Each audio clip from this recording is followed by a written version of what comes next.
So what if Dragon Ball Z, Dragon Ball GT, and Dragon Ball Super are all canon? Now, before you tear my head off, bear with me 1 minute.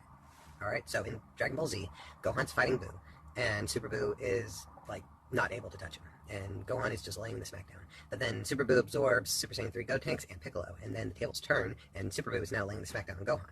It flashes to the world of the Supreme Kai, and we have Supreme Kai, Old Kai, and Goku, and they're watching on the crystal ball.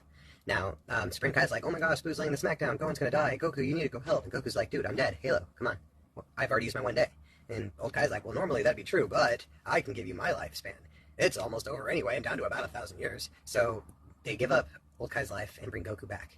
What if at that point Goku also got Old Kai's lifespan? Now, instead of rapidly aging at 80, he would, well, slower, but relatively the same, rapidly age at 800, because now his lifespan's 1,000 years as opposed to being approximately 100 years.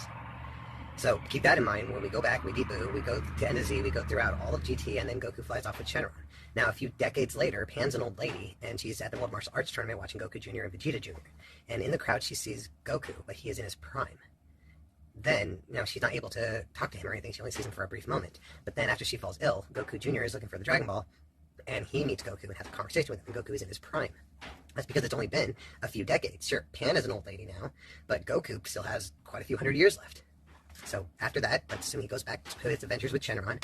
Who's to say he doesn't run into Whis or somebody else who can do this ability at some point, and we see like the potential of Goku, but at this point it's been so long, Goku's like 950 years old, and he is hella aged, and he's not nearly what he could have been, but Whis sees the potential that could have been there, and or maybe something happens to cause Whis to do this, but Whis rewinds time all the way back to the Buu Saga, the end of the Buu Saga, right before End of Z, and this action causes the Oracle Fish to have a premonition of a Super Saiyan God, which causes Beerus to go to Earth, and causes all of Dragon Ball Super, because now it's going down a different path, because Whis rewind time.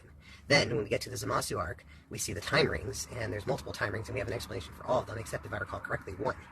Maybe because Whis rewound time, and it took a different path. Or am I just crazy?